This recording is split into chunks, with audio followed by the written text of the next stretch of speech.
Telesaúde Mato Grosso, aproximando você do conhecimento.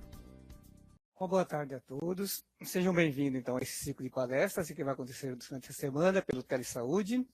E hoje será apresentado pela equipe da Secretaria de Estado de Saúde, representando a Vigilância em Saúde, onde tivemos a oportunidade de participar de uma reunião que ocorreu em São Paulo, no ano passado, em novembro, e foi uma oficina onde acabaram fazendo uma atualização sobre a febre amarela. Dentre os aspectos abordados foi principalmente referente à epidemiologia, à entomologia e também à episoodia.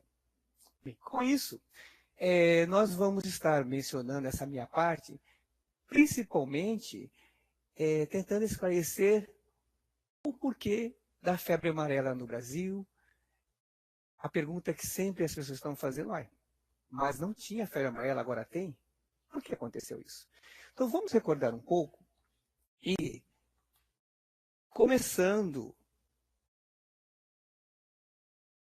a febre amarela, vale recordar um pouco, para quem ainda não sabe, que a febre amarela, as áreas de risco de transmissão delas são concentradas principalmente na região da África, então no continente africano, principalmente nessa faixa que é considerada como região tropical, onde ainda há presente uma grande quantidade de florestas tropicais e também savanas, e na América do Sul, contemplando principalmente aqui uma grande parte do Brasil e alguns outros países que fazem fronteiras.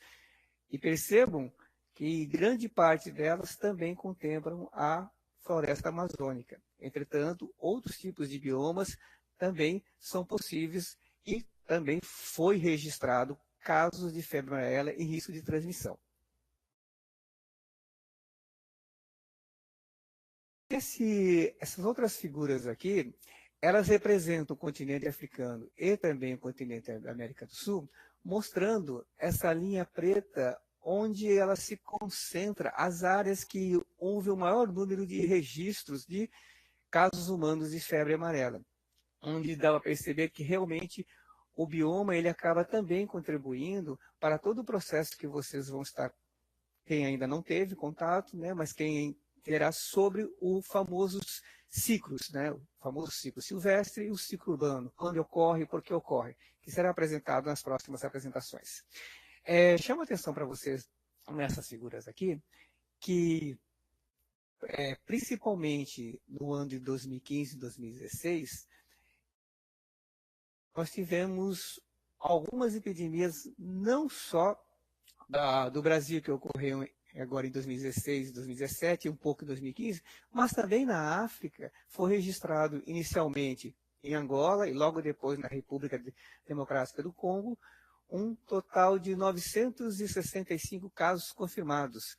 Deles, praticamente, houve durante esse período cerca de 3.000 casos suspeitos e também houve um bloqueio vacinal nesses dois países. Cerca de 30 milhões de pessoas foram vacinadas. Uma coisa interessante também se chamar a atenção, que o maior número de vacinas desse período entre 2015 e 2016 foi providenciado, foi fornecido pelo Brasil. Então, com essa informação, também vocês poderão estar a entender o porquê teve essa problemática na questão logística relacionada à produção de vacina, né? Bom, vamos falar, então, mais especificamente da febre amarela no Brasil. Vemos que a ocorrência dos últimos casos desse ciclo urbano da febre amarela foi registrado em Sena do Madureira, no Acre, no ano de 1952. O ciclo silvestre vinha se manifestando sob forma periódica, com intervalos entre 5 a 7 anos, compreendendo predominantemente a região amazônica. Entre 1950 e 1953, uma epidemia que teve início em Goiás disseminou em direção leste e sul do país, alcançando os estados de São Paulo, Minas Gerais, Paraná, além do estado de Mato Grosso.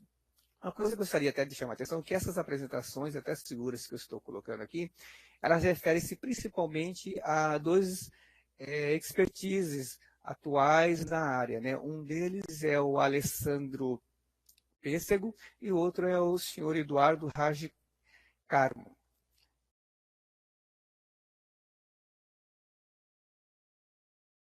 Cinquenta anos após, houve uma expansão geográfica da doença na mesma direção, tendo início provavelmente em 1998 a 1999, nos estados de Pará e Tocantins. Uma importante epidemia alcançou mais uma vez o estado de Goiás. Se expandiu para o oeste dos estados de Bahia, São Paulo e região centro-oeste de Minas Gerais, região de Divinópolis, até o ano de 2001. 2 anos depois, nós vamos ter o estado de Minas Gerais novamente sendo afetado por uma epidemia de febre amarela silvestre, dessa vez na região de Diamantina e Governador Valadares. Nesse período, foram também confirmadas epizootias em primatas não humanos no oeste do estado do Paraná, Rio Grande do Sul. Então percebam que a dinâmica de casos que surgiram de febre amarela em macacos e seres humanos, eles são registrados na década de 1990 até o ano de 2003, e percebam que ocorre então em períodos cíclicos em referência à temporalidade, então 1990 até 2003, 2005, e percebam que ocorre num corredor. Então, nesse corredor percebe-se que o vírus ele acaba sendo transportado, ou ele acaba tendo os disseminadores, que permite que ele saia da região norte, acabe descendo aqui para a região sul, e ao mesmo tempo, ele, quando chega na região centro-oeste, ele ou pode ir para o nordeste, ou ele vem aqui para o sudeste. Então, esses registros, apesar de casos humanos e de primatas não humanos terem sido registrados nesse período, eles têm uma dinâmica que já vinha sendo conhecido nesse período.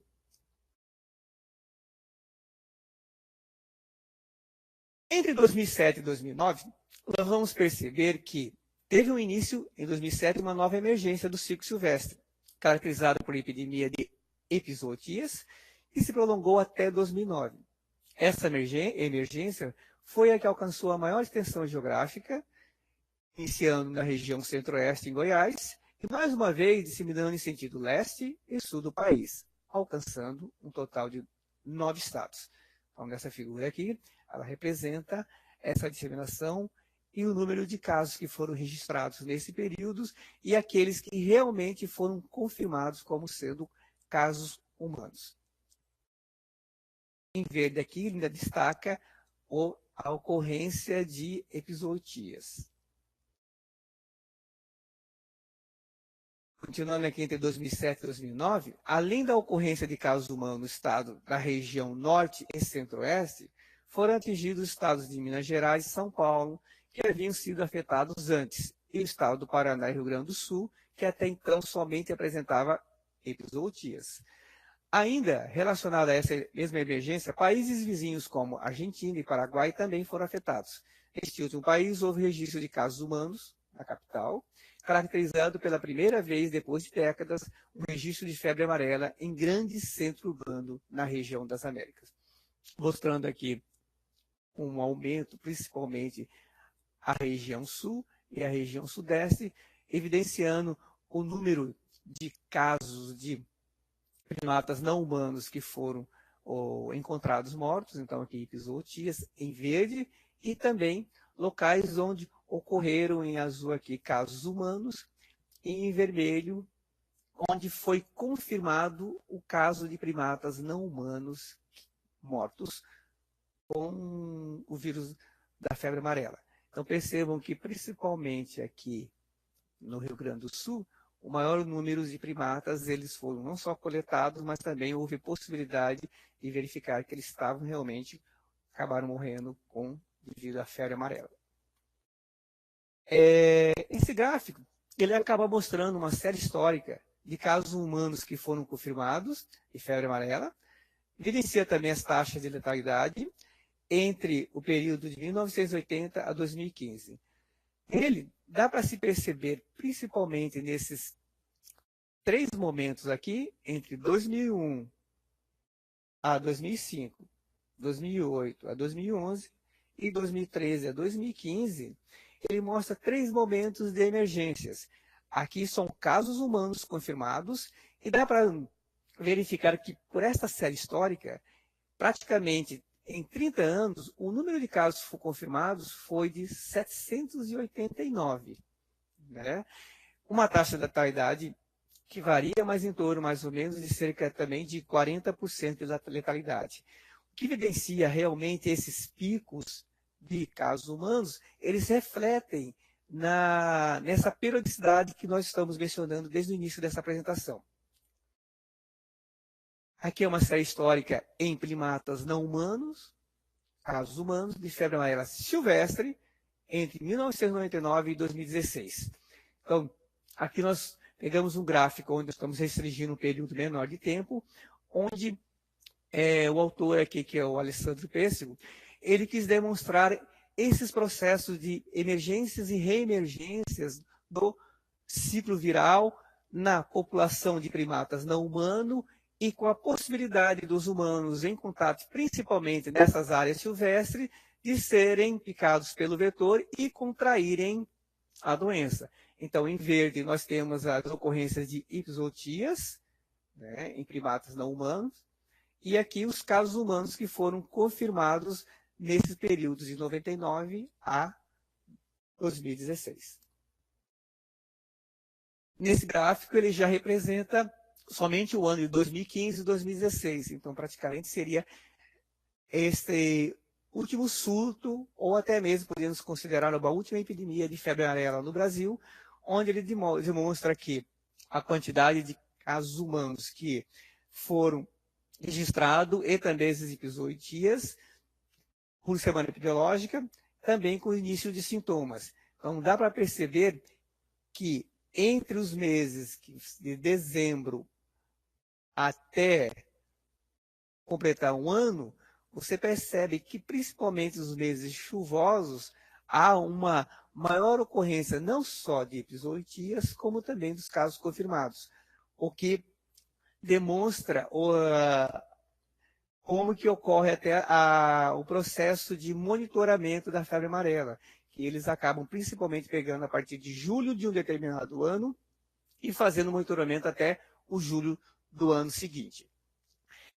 Os casos suspeitos de febre amarela por classificação, por unidade federal, os locais de provável infecção entre 1º de dezembro de 2016 a 31 de julho, demonstrando que de 3.564 casos suspeitos notificados, nós temos aqui 85% foram concluídos, 14 não foram, 58 inclusive, 41 estão em investigação. Desse montante, praticamente de 1 de dezembro de 2016 a 31 de julho de 2017, nós temos já 777 casos confirmados. Quem recorda um pouco, há 2 a 3 slides anteriores, naquela primeira série histórica que eu demonstrei, nessa daqui, nós temos um total de 789 casos em 30 anos, de 1980 a 2015. E nesse gráfico aqui, nós podemos ver, então, que um total de 777 casos confirmados em praticamente um ano de registro dessa emergência que teve de febre amarela. Falando um pouquinho sobre a distribuição por faixa etária, os casos confirmados por sexo no Brasil entre esse mesmo período, é evidente que em relação ao sexo masculino, chega a ocorrer de cerca de 60, acaba sendo o maior percentual. E notem que entre a idade de 26 a 30 anos até cerca de 65 anos, a concentração maior de homens que foram infectados, o que realmente evidencia que a população humana que acaba sendo em risco, acaba sendo os homens que ficam ou moram em zonas rurais ou acabam se adentrando em áreas silvestres que ainda há possibilidade de transmissão. Bem, comentando um pouco mais sobre essa questão, ou por que ocorreu e como por que é mencionado como a disseminação cíclica da febre amarela no Brasil, alguns fatores podem estar relacionados a essa ocorrência. Entre elas, que pode ter sido aplicado, acaba sendo a velocidade e direção de sua disseminação como frequência de caráter cíclico. Quais são essas características? Os fatores climáticos, tais como o aumento da temperatura, a umidade, a duração da estação chuvosa. A degradação do meio ambiente, com os desmatamentos, queimadas e urbanização. Eles favorecem ou até mesmo mantêm as condições adequadas para a proliferação de vetores silvestres. Então, sabemos que não só com a febre amarela, mas arboviroses como um todo, então vamos entrar agora também falando sobre dengue, chikungunya, zika vírus, ou seja, alguma quantidade de vírus e até mesmo parasitoses que, com essas condições alteradas de urbanização, as próprias condições de viagem e comércio, onde você tem uma possibilidade de um determinado hospedeiro estar saindo de um local e viajando rapidamente para outro local, o próprio desmatamento e a situação do aquecimento global, eles fizeram com que aumentasse de maneira bem sensível as questões das zoonoses. Então, a maioria de origem viral e transmitida por vetor, eles acabaram hoje tendo a possibilidade de aumentar esse contato entre o homem e os animais silvestres. Mais uma vez mencionando, né, que esses fatores climáticos, a umidade, a duração da estação chuvosa, a duração do meio ambiente, favorecem e mantêm as condições adequadas para a proliferação dos vetores silvestres. Quem são esses vetores silvestres? Vai ser mencionado daqui a pouco, mas ele já adianto para vocês que é o hemagogos ou sabes. Em novas áreas de transmissão, aumentando a probabilidade de ocorrer epizootias e, consequentemente, epidemias. Então, nós estamos agora vendo essas condições ocorrendo no Brasil. Um outro fator importante na questão dessa disseminação acaba sendo o surgimento de uma nova linhagem genética do vírus. Então, foi já evidenciada uma emergência ali no estado de Rio Grande do Sul, de São Paulo, onde se identificou uma linhagem chamada 1E. Essa linhagem, eles acreditam que está ocorrendo uma substituição da linhagem predominante que até então promovia a febre amarela, então o vírus que realmente ocasionava a febre amarela, que era o 1D. Então, essa possibilidade de alteração, ela pode estar causando uma maior virimia. Então, nessa epidemia, por meio de sequenciamento genético completo do vírus da febre amarela, em amostras de primatas e não humanos procedentes do Espírito Santo, embora tenha se detectado a mesma linhagem precedente do E, foram identificadas mutações que poderiam ser relacionadas à capacidade de infecção viral em hospedeiros e de disseminação da epizootia e da epidemia. Então, eles acreditam que as condições ambientais, elas favoreceram a possibilidade de disseminação do vírus. E uma outra questão biológica e evolutiva que deve ser mencionado, que os vírus eles têm uma capacidade alta de estarem sofrendo mutações, e muitas dessas mutações promovem que eles tornam-se um pouco mais resistentes, um pouco mais fortes, e com isso eles podem aumentar a virimia e causar o quê? Não só uma maior letalidade, mas também o quê? Uma maior possibilidade de ter contato e estar, no caso, proporcionando a sua vida. Vale lembrar que realmente, apesar de ser um vírus, ele é um indivíduo biológico que tem sempre não só a capacidade, mas ele também tem que ter sempre a pré-existência dele, ou seja, ele vai lutar para que isso aconteça. O exemplo que nós vamos estar dando aqui sobre essa questão da disseminação refere-se à constatação de que mais de 90% dos casos de ciclo silvestre de febre amarela ocorrem no período de novembro a maio. São relacionados a fatores climáticos. Por outro lado, a periodicidade de 5 a 7 anos da ocorrência no aumento da circulação viral, gerando epizootias e epidemias, depende também da renovação da população de primatas não humanos, que diminui após o período de maior circulação viral. Aqui nós vamos mostrar, já que mencionamos sobre epizootias, as que foram confirmadas com febre amarela durante o período de monitoramento de julho de 2016 a outubro de 2017, no seu município de ocorrência. Então, notem que, nesse período, o número de epizootias que estavam em investigação e o número que foram confirmados, eles me mostram que estão em consonância com a ocorrência dos casos humanos que já foram até mostrados nesse momento. Então, os casos suspeitos de febre amarela em casos humanos aqui, vocês verificam que eles acabam estando em consonância quando você verifica na distribuição dos casos de epizootias. A série histórica de casos humanos confirmados por febre amarela, segundo o ano, no início dos sintomas, entre 1980 a 2017. Nós vamos verificar que, nesse registro, que vai de 80 até 2017, nós temos, então, um total de 1.575 casos. Como mencionei anteriormente, então, cerca de 700 casos ocorreu nessa nova epidemia que nós estamos passando aqui. Então, um total de 700 casos que ocorreu somente nesse período, com uma letalidade média de 42%. Mais recentemente, então, de julho de 2017 a 14 de janeiro de 2018, nós temos 35 novos casos confirmados para serem somados àqueles 777, distribuídos nesses estados, unidades federativas. Desses 35 casos confirmados, foram investigados no total mais de 300, e sendo 290 descartados, 145 estão em investigação ainda. 20 óbitos foram confirmados, e aí estão os municípios representando. E nesse período também são registradas 411 epizootias confirmadas. Não vamos adentrar na relação que se tem do surgimento de epizootias com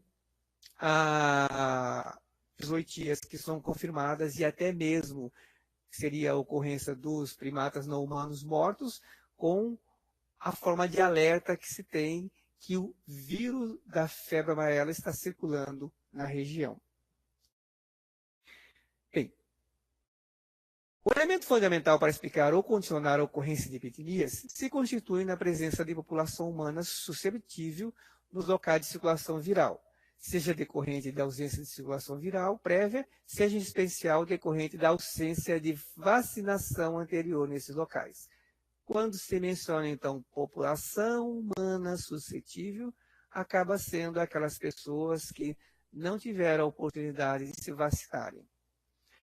Entretanto, há uma série de variáveis e questões ainda não explicadas nesse processo, que, com referido acima, não permite esclarecer a velocidade da direção da disseminação da circulação viral. Por exemplo, por que as últimas emergências têm seguido a trajetória sul-leste, além das longas distâncias percorridas nesse trajeto, sem detecção de casos ou epizootias nos espaços intermediários?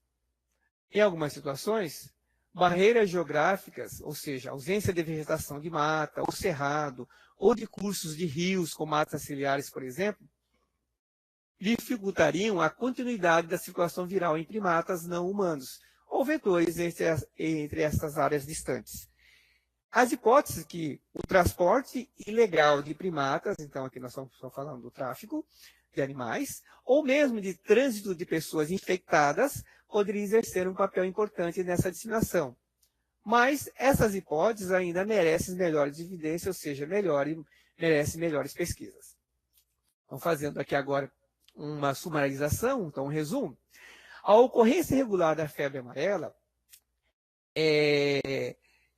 ela é considerada endêmica na região amazônica, mas por ser endêmica, acaba sendo uma área de recomendação de vacinação, onde você tem um contingente populacional com já um grau de imunidade.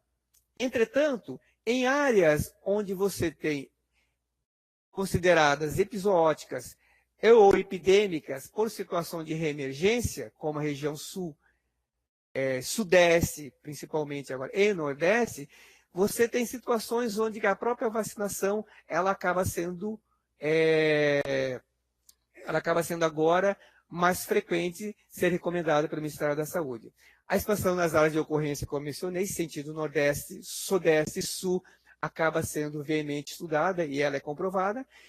E a importante ameaça no momento acaba sendo realmente o amplo território endêmico, pois você tem uma disponibilidade viral e você também tem uma ampla área sem registro histórico, desencadeando uma essa palavra está difícil, uma suscetibilidade aos primatas não humanos, e a infestação por Aedes aegypti e vetores silvestres, como também falando sobre a receptividade do vírus. E, querendo ou não, nós ainda temos um elevado contingente populacional que não foi vacinado, potencial de transmissão. Bom, eu quero agradecer a apresentação e vou passar já para a segunda apresentação. Boa tarde a todos e a todas que estão me ouvindo nessa web aula. Nós vamos falar sobre a entomologia e a febre amarela. Primeiramente, vamos conhecer um pouco da história da febre amarela. A febre amarela é uma arbovirose, ou seja, uma doença transmitida por artrópodes. Atualmente, a febre amarela ocorre em 44 países africanos, aliás, fazendo uma correção, em 44 países no mundo.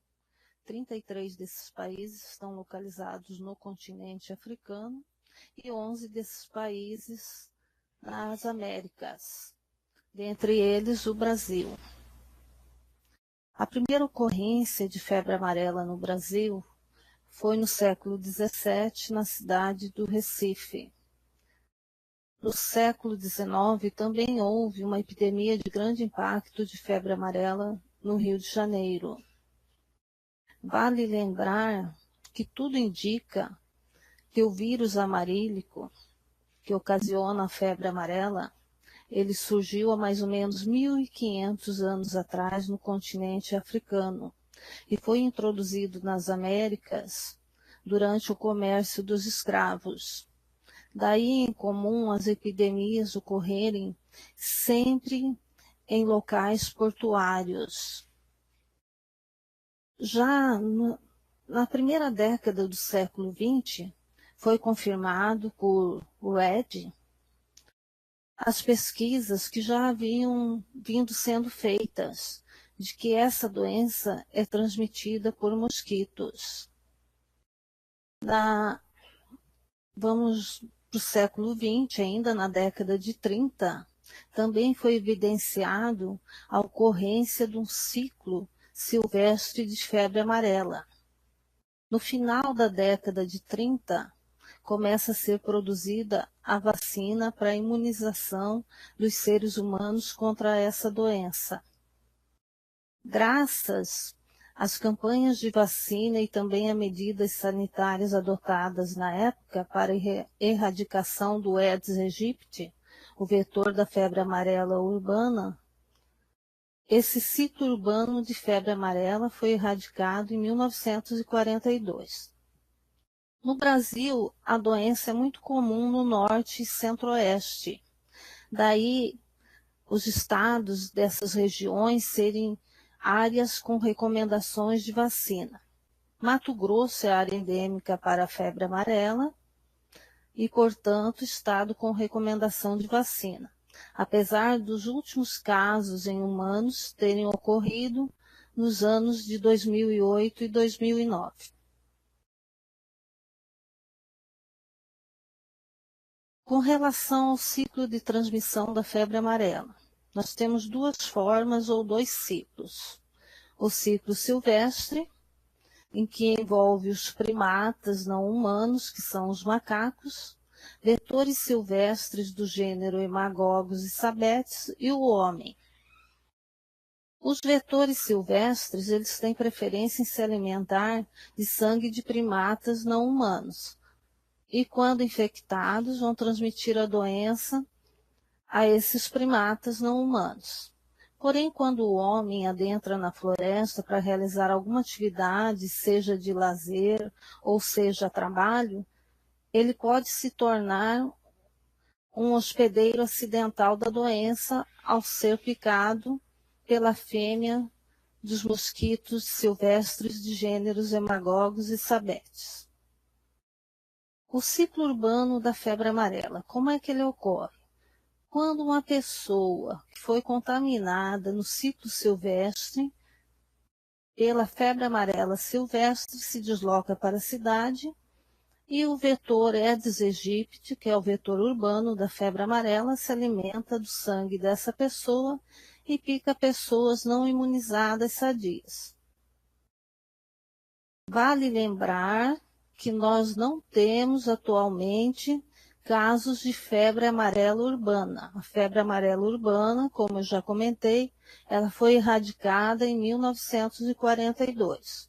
Os casos que vêm acontecendo recentemente de febre amarela no país são todos casos de febre amarela silvestre.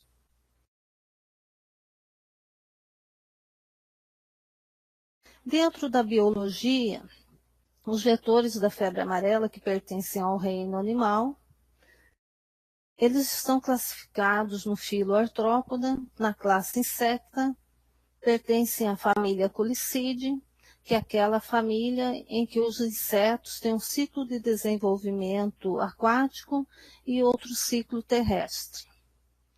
Esses vetores, eles pertencem a 3 gêneros diferentes: Aedes, Hemagogos e Sabetes.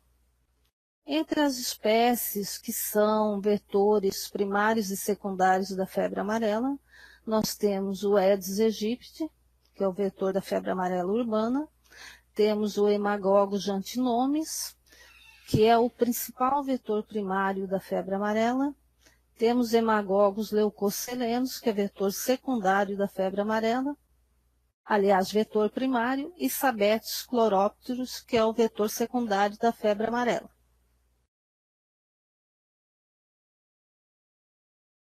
Com relação à biologia e ecologia do Aedes aegypti, ele é um vetor domiciliado.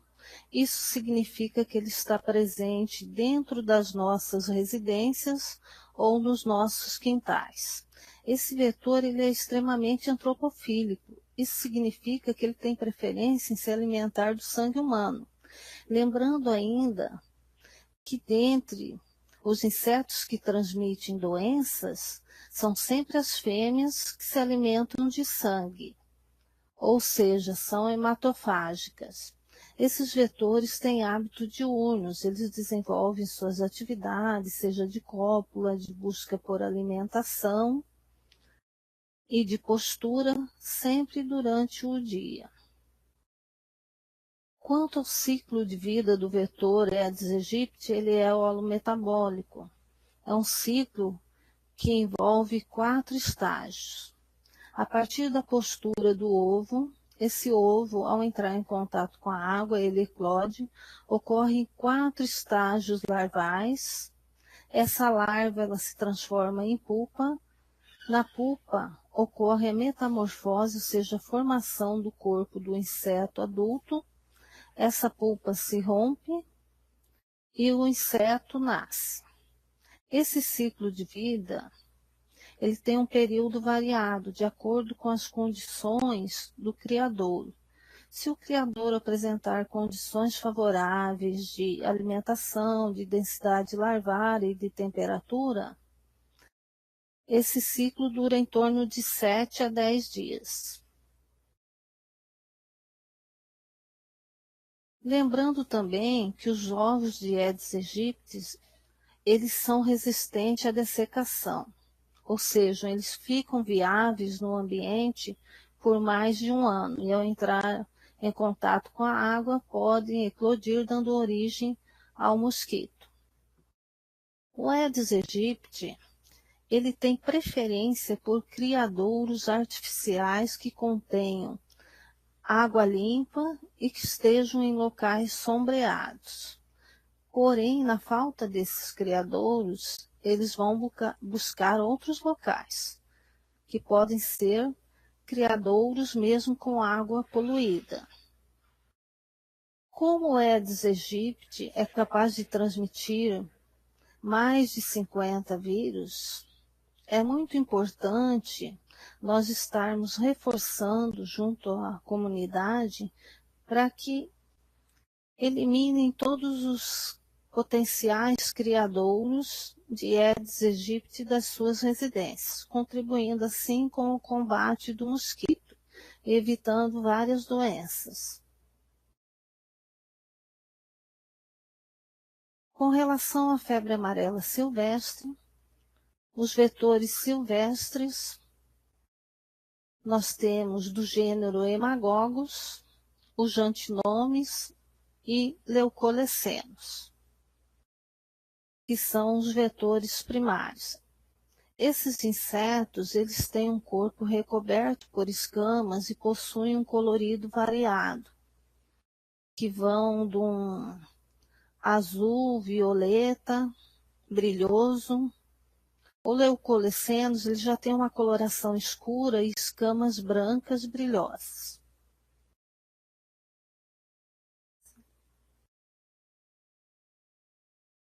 Com relação aos vetores do gênero Hemagogos, eles estão restritos às Américas, eles só ocorrem no continente americano. O ciclo de desenvolvimento desses vetores também é holometabólico, tal qual o do Aedes aegypti, que eu já comentei. Passa pelo estágio de ovo, de larva, de pupa e daí eclode o adulto. No caso da febre amarela, esses vetores, eles têm a capacidade de transmissão transovariana do vírus. Ou seja, quando as fêmeas colocam os seus ovos em criadouros, uma pequena porcentagem desses ovos, variando de 1 a 5%, podem estar contendo o vírus da febre amarela, e quando esse ovo passar por todos os estágios e se transformar em inseto adulto, esse inseto vai nascer infectado com o vírus amarílico. Por isso nós dizemos que o inseto ele é o reservatório do vírus. O corpo desses insetos são recobertos por escamas, como eu já teci comentários. Eles são acrodendrófilos. Isso significa que esses insetos eles habitam as copas das árvores. Mas eles podem estar descendo ao solo nos horários mais quentes e dessa forma estar realizando hematofagia em seres humanos que adentram a floresta. Esses insetos também têm hábitos diurnos, realizam sua postura, sua alimentação, sua cópula durante os períodos do dia.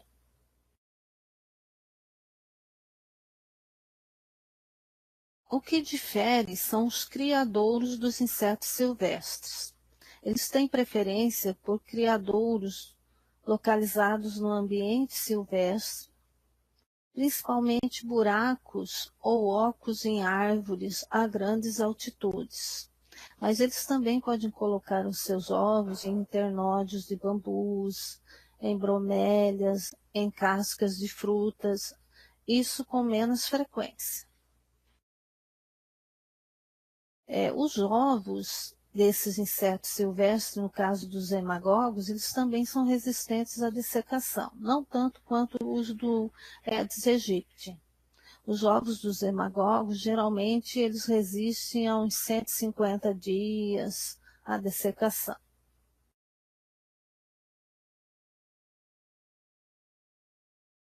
Falando um pouquinho sobre o vetor secundário da febre amarela, o mosquito Aedes.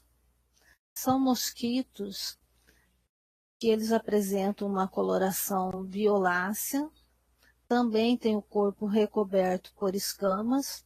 As suas patas posteriores estão direcionadas para frente. Dentre os outros mosquitos, eles são os únicos que conseguem voar de marcha ré. Eles têm preferência em picar a face, principalmente o nariz e as orelhas.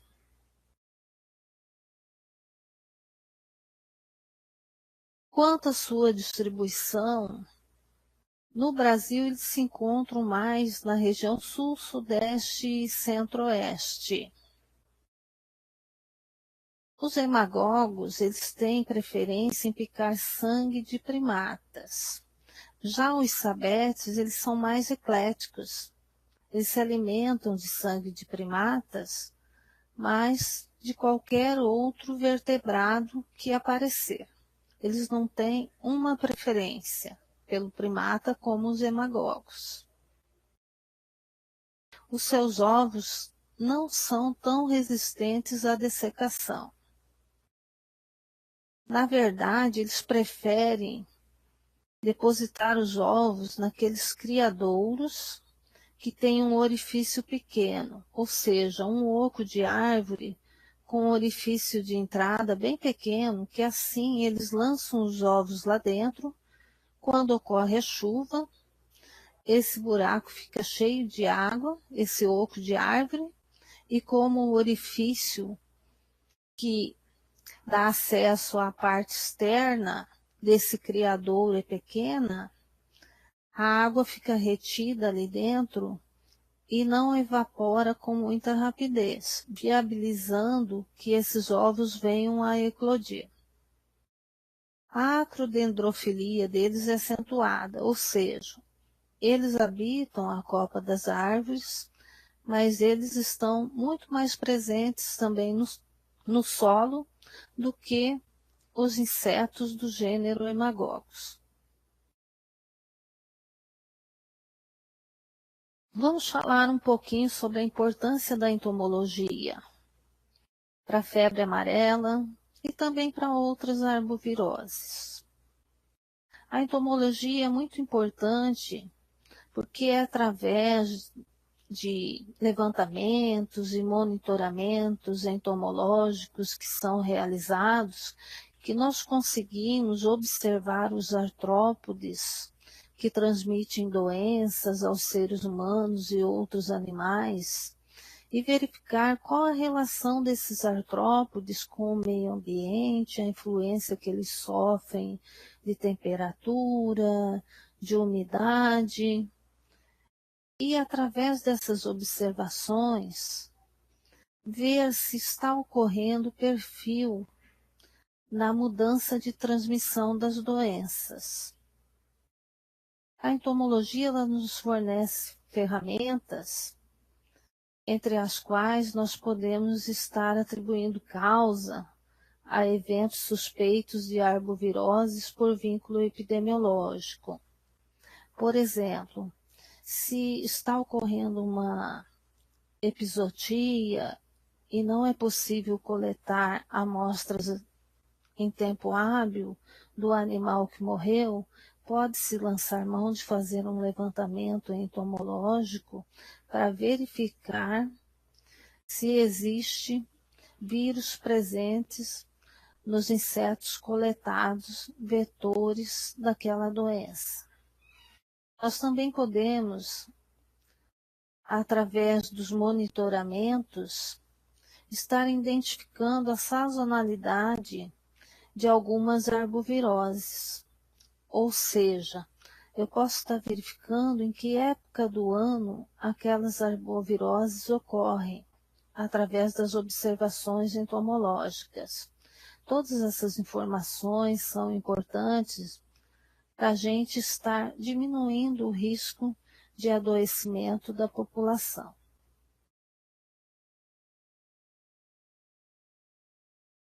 A entomologia ela usa métodos de captura de vetores, tanto da febre amarela como para outras arboviroses, todos padronizados pelo Ministério da Saúde. No caso da febre amarela, nós temos dois tipos de captura, a captura de copa e a captura de solo. A captura de copa, ela é mais difícil porque ela envolve uma maior habilidade dos técnicos envolvidos, por ocorrer nos estratos mais altos das árvores nas florestas. Nós aqui em Mato Grosso, nós fazemos levantamentos e monitoramentos utilizando a captura de solo. Para esses levantamentos, nós utilizamos o pulsar, que é esse material da foto, que tem a aparência de um coador. Ele é utilizado para se capturar o mosquito enquanto este voa.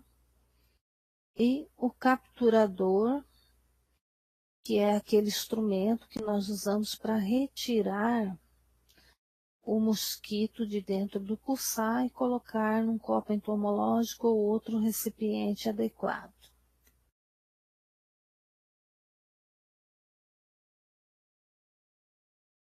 O objetivo da vigilância ambiental é estar cortando a transmissão das doenças, impedindo que seres humanos venham a adoecer através de uma predição de risco. E para isso, todas as vigilâncias têm que estar trabalhando em consonância. A vigilância de epizootias, a vigilância entomológica e a vigilância epidemiológica. Dessa forma, é possível se fazer uma detecção precoce do vírus circulando em determinadas áreas e promover um bloqueio dessa transmissão antes que os homens venham a adoecer.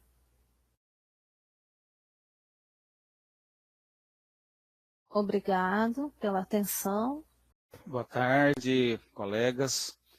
É um prazer estar aqui com vocês, né?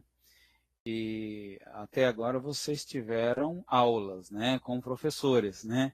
No meu caso, como eu não sou professor, vamos ter apenas um bate-papo, ou como diz lá no Goiás, uma prosa, tá ok? E vamos conversar um pouquinho sobre vigilância de epizootias em primatas não humanos. Bem, esse termo epizootia, ele tem sido muito falado ultimamente.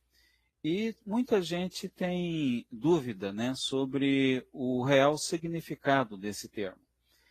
Então, a definição de epizootia é quando um animal ou grupo de animais são encontrados doentes e ou mortos, incluindo, no caso, ossadas, né? Sem uma causa definida, em que se há suspeita de que esse evento pode preceder a ocorrência de casos em humanos.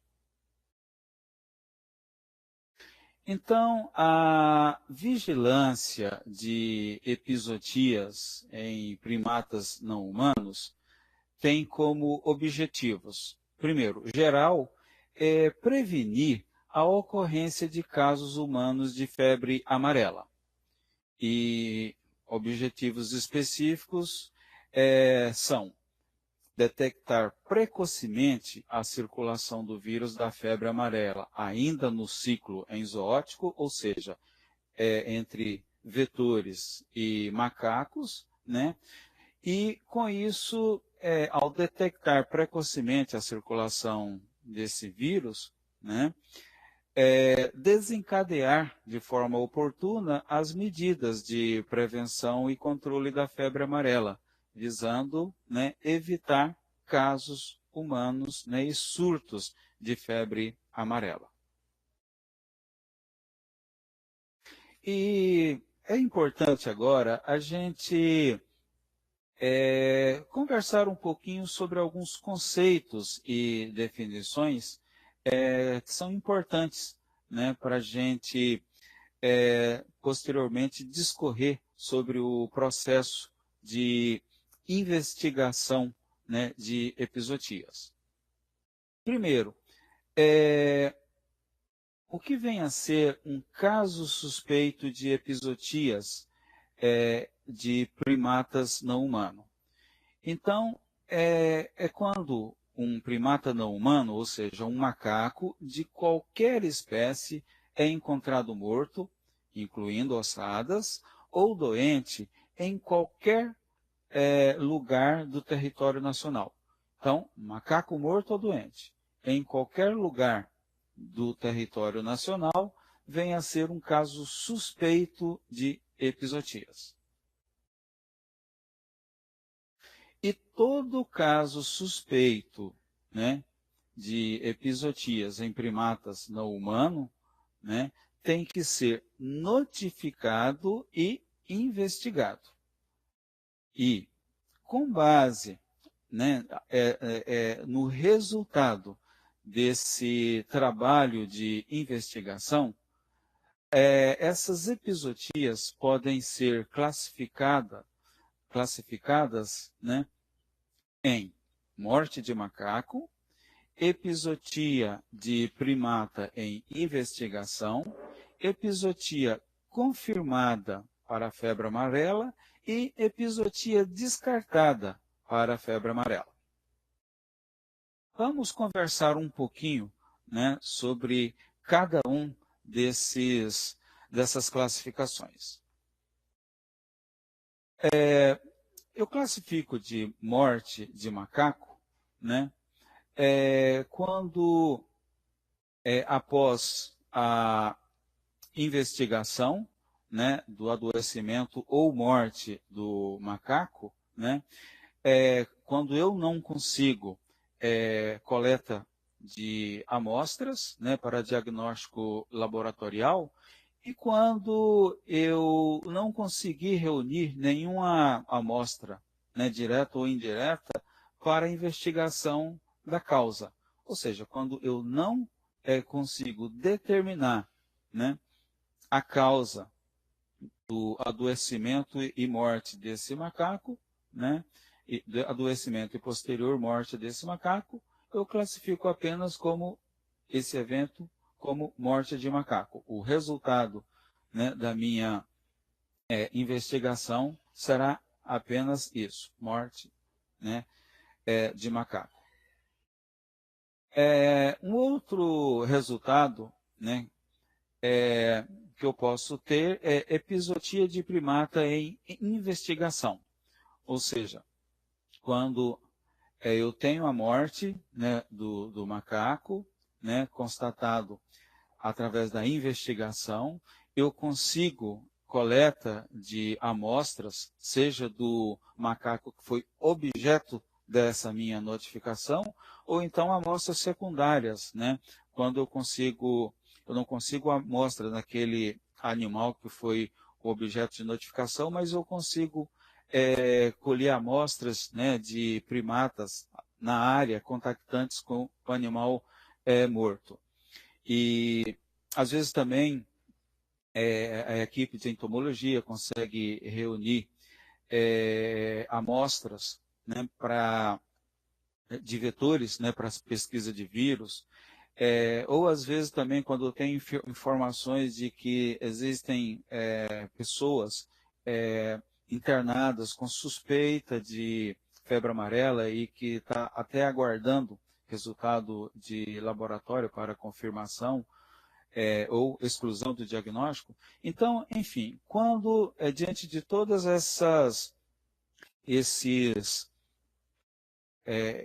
eu estou aguardando o resultado laboratorial, né, seja dos primatas, né, do ser humano, né, ou o resultado laboratorial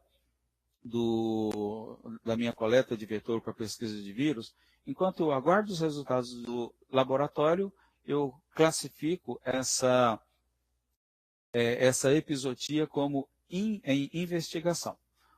Ou seja, se naquele momento, né, eu não tenho uma definição ainda, né?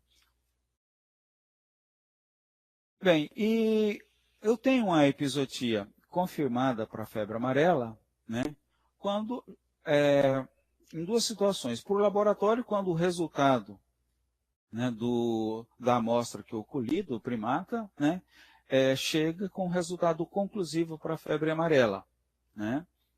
Ou isso pode se dar também por vínculo epidemiológico, né? Quando essa epizootia, né, eu consigo associar com a detecção viral, né, de vetores ou de outros primatas ou de seres humanos. Agora é importante, né, que esse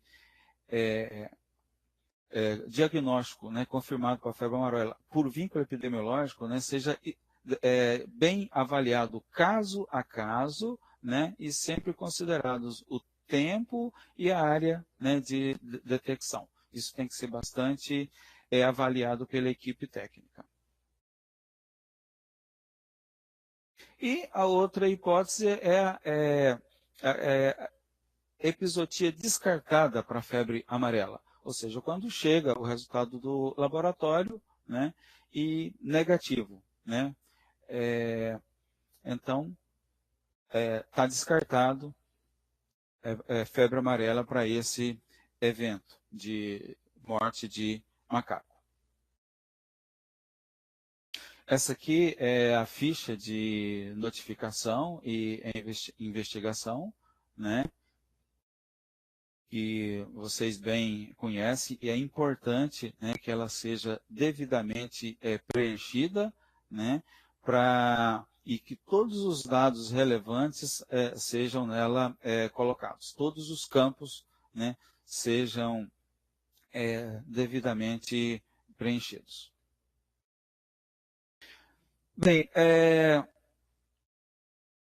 com relação ao processo de investigação, né, de uma epizootia, essas orientações vêm do Centro de Operações de Emergência em Saúde, né, COES, para a febre amarela. Então, diante de uma informação de macaco doente ou morto, né, nós devemos proceder à notificação em até 24 horas. Note bem, em até, é o prazo máximo, né? Mas quanto mais rápido eu proceder a essa notificação, melhor.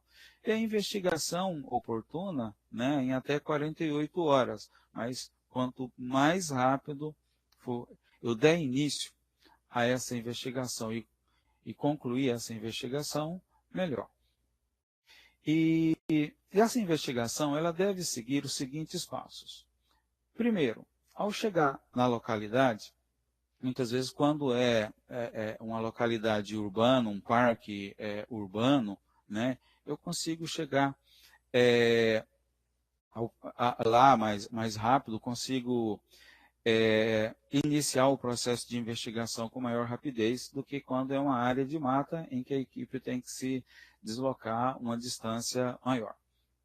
Então, ao chegar lá, a primeira coisa é consultar a população local sobre a presença de macacos, né? Porque muitas vezes a gente tem uma informação falsa, como já aconteceu aqui, né, algumas vezes no estado. A equipe da Secretaria Municipal de Saúde recebeu a informação de que havia um macaco morto, né? Chegou lá, se deparou com uma carcaça, mas não era macaco, né? Então, a primeira coisa a verificar é se existe macaco na localidade. Segundo, né, uma vez verificada a presença de primatas, né, vai se verificar se realmente existem animais mortos, né? É o segundo passo. O terceiro passo é constatar a existência de primatas não humanos mortos ou doentes, né? A equipe deve proceder a preenchimento completo da ficha de notificação, né, inclusive com um registro fotográfico, né, da carcaça, da área, né? E assim, essa investigação tem que ser bem detalhada. Todo detalhe, né, que a equipe achar pertinente, né, deve estar colocando no campo de observações da ficha de notificação, né? E é interessante também, além da ficha de notificação e investigação ser preenchida, produzir um relatório, né, de investigação desta epizotia num relatório complementar, onde se vai adicionar o memorial fotográfico, né, e fazer uma descrição bem mais detalhada, né, do que foi investigado.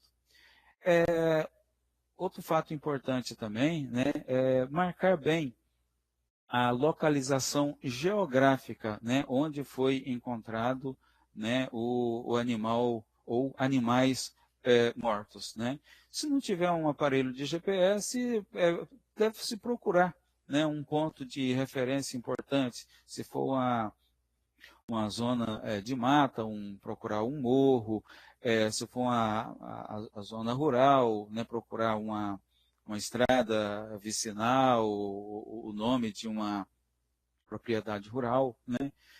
Em caso de área urbana já é mais fácil, porque a gente tem muito mais pontos de referência. Tá? Outra coisa importante também é obter, junto aos moradores, informação de ocorrência anterior, né, de epizootias, né, e precisar também a data dessas mortes, né, para que a gente possa estabelecer uma correlação, né, com relação a esses eventos passados e o evento atual. Né. Outra coisa também é importante, existindo o animal doente ou morto, né, procurar coletar amostras para diagnóstico laboratorial. E para isso é importante, né, que se observe o tempo, né, procure se precisar, o tempo decorrido entre a morte do animal, né, e o tempo que a equipe chegou para proceder à investigação. Porque para isolamento viral, o ideal é que seja até 8 horas do óbito, né? Podendo, no máximo, né, colher com 24 horas. Né? E essas amostras, uma vez colhidas, devem ser encaminhadas ao LACEN, né, que posteriormente estará enviando aos laboratórios de referência. E é importante, né, a devida conservação desse material. A gente vai ver isso um pouco mais para frente. Tá? E como medida, né, preventiva, a ocorrência de casos humanos, né, está levantando o histórico vacinal dos moradores da região, e busca ativa, né, de casos humanos suspeitos de febre amarela. Aqui apenas uma fotografia, né, com a ossada, né, de um bugio. Aqui mais duas fotos, né, com o cadáver, né, de um sagui e de um bugio. Bem, a coleta de amostras, né, deve ser feita preferencialmente por um médico veterinário e, se houver condições, né, além da coleta de amostra, pode ser feita também a necrópsia, né, onde o veterinário vai procurar, né, um maior, através do exame necroscópico, né, está obtendo maiores informações que possa dar maiores indícios, né, sobre a causa da morte do animal. E a coleta de amostras, elas podem ser de vísceras, né, fígado, baço, rins, pulmão, né, conservar em formol para exame histopatológico e imunohistoquímica, né, e para coleta, para pesquisa de vírus, né, tem que ser fragmentos de vísceras colhidos, cada víscera em um frasco, né, e conservado em nitrogênio líquido, né, para se proceder ao isolamento viral e o PCR. E diante, né, de um caso de epizootia, deve-se intensificar a vigilância, tanto de casos humanos, né, como também de epizootias, né? E está também procurando, né, sensibilizar os profissionais sobre a importância da notificação mais rápida possível de qualquer evento suspeito. Tá? É importante também a comunicação aos municípios, né, circunvizinhos, né, informando do evento, ou seja, da epizootia, né, de primatas, evento ou eventos, né, pode ser mais de um, né, e a necessidade, né, desses municípios vizinhos estarem também intensificando esse trabalho de vigilância, notificação e investigação de casos suspeitos, né, que porventura ocorram. Então, aqui é apenas uma figura, né, que demonstra, né, os passos que a gente tem que estar seguindo. De informação, né, chegou a informação até a equipe, está notificando, investigando, né, para que possa posteriormente o serviço de saúde está dando a devida resposta. Aqui é apenas um resumo dos casos de epizootias em primatas não humanos que nós tivemos no estado de Mato Grosso, né, no período de julho de 2016 até dezembro de 2017. A gente registrou 62 casos, né, de epizootias em 15 municípios diferentes, né. Desses 62 casos, nós conseguimos colher em 19 desses casos, nós conseguimos colher amostras para diagnóstico laboratorial e, até o momento, nós tivemos 2 resultados positivos para a febre amarela, um em São José do Povo e outro em Cuiabá. Aqui estão a distribuição, né, desses casos, né, onde está em vermelho, são os municípios em que foram registrados esses casos, esses são os 15 municípios em que a gente registrou casos de epizootias em primatas não humanos. Bem, é importante também a gente estar informando a população, né, sobre o que significa, né, a importância de estar levando a correta informação, porque a gente tem observado casos de maus tratos ou até morte, né, de macacos em função da ignorância. A população acha que o macaco ele traz risco, né, quando ele é apenas uma vítima e, muito mais importante que isso, ele é nosso sentinela, né? Ele é um sinal de que pode estar havendo circulação viral do vírus da febre amarela na região. Então, é importante estar levando essas informações, né? Quando encontrar macacos vivos, né? Que ótimo cuidar, né? Para que eles se mantenham sadios na natureza, e encontrou macaco morto, informar um serviço de saúde, né? E sempre lembrar que agredir ou matar macacos é um crime ambiental. Aqui é o nosso guia, né, de vigilância em epizootia, de onde a gente retirou essas informações, e um guia que vocês podem estar acessando e tirando as suas dúvidas no trabalho de notificação e investigação. E agradeço aí a oportunidade, e a gente vai estar à disposição para tirar as dúvidas, né, que porventura vocês tenham, né, e queiram esclarecer. Obrigado aí pela oportunidade.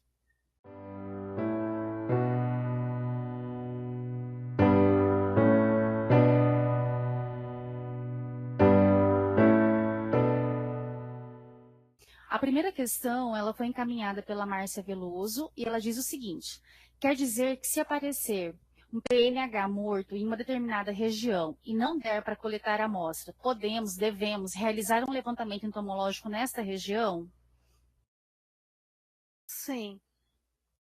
O correto é realizar um levantamento entomológico para capturar esses insetos e fazer isolamento viral. Só que esse é um procedimento muito minucioso, o protocolo tem que ser seguido à risca e ele é um procedimento caro. Caso não seja possível realizar esse procedimento, deve-se realizar o levantamento para captura dos vetores e para estarmos identificando esses vetores, verificando a fauna de vetores daquela região. Ok.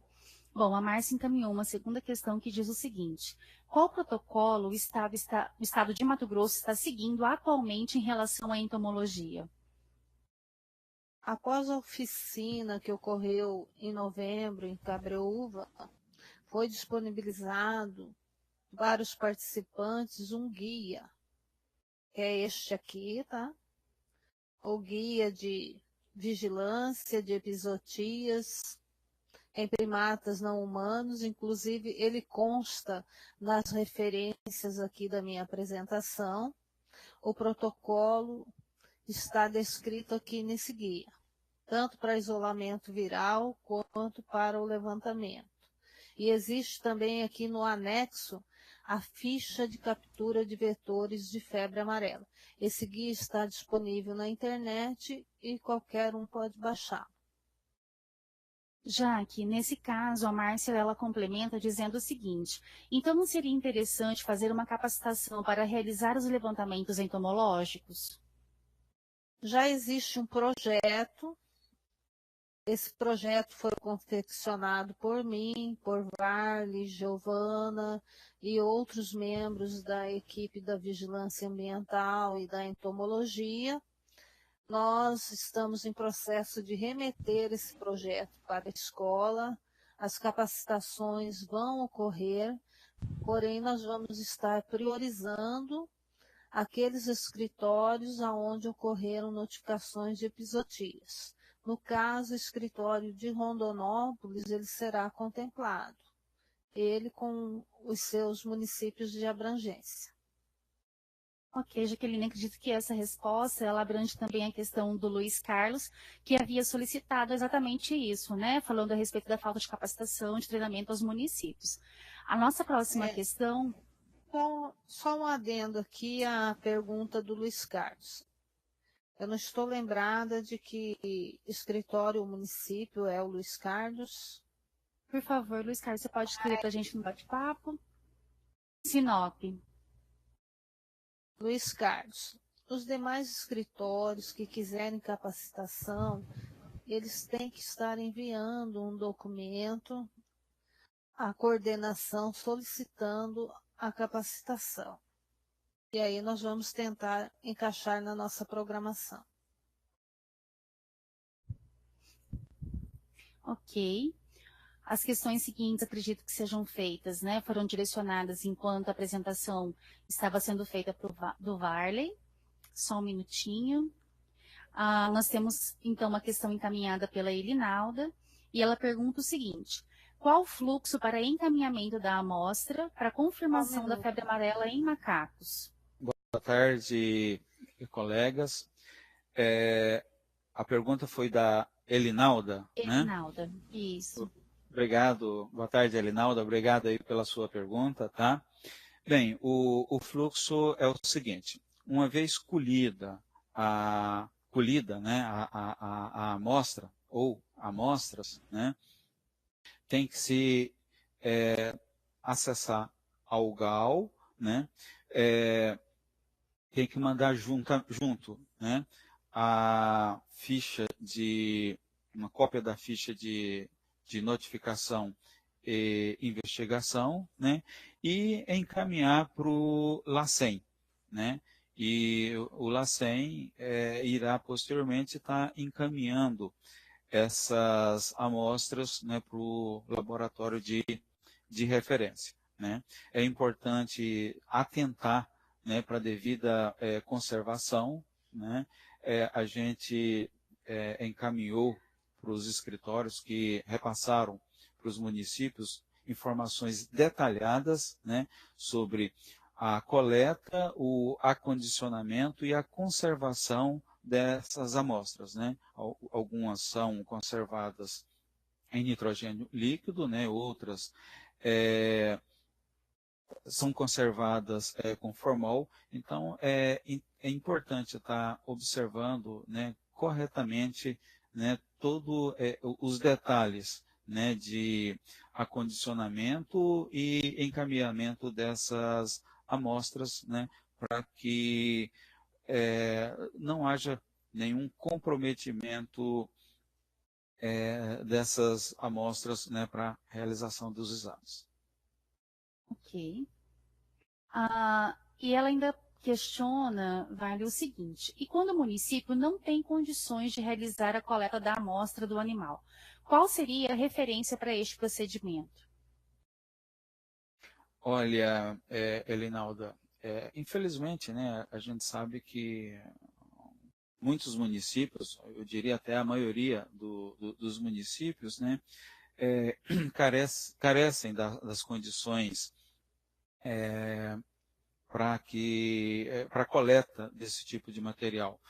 Muitos não têm veterinários, né, no quadro de funcionários, né, e em função dessas limitações, alguns municípios, diante de um quadro de epizootias, têm feito parcerias, né? E um dos parceiros que a gente tem nos ajudado bastante é o INDEA, né?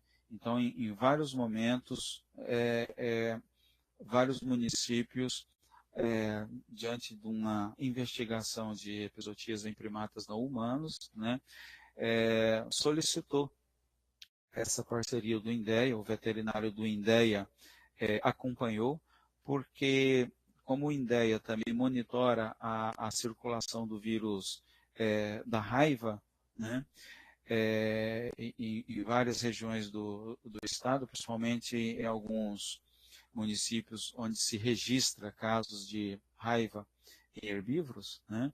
Então, em alguns casos, o veterinário do INDEA, né, aproveitou, além da coleta para a febre amarela, coletou material, né, para raiva, né, monitoramento da circulação do vírus rábico. Então, é um parceiro, né, que a gente pode estar contando. Em outras situações, o município, né, contratou, né, o serviço de veterinários da iniciativa privada, né, para estar realizando esse procedimento. Mas é importante, né, que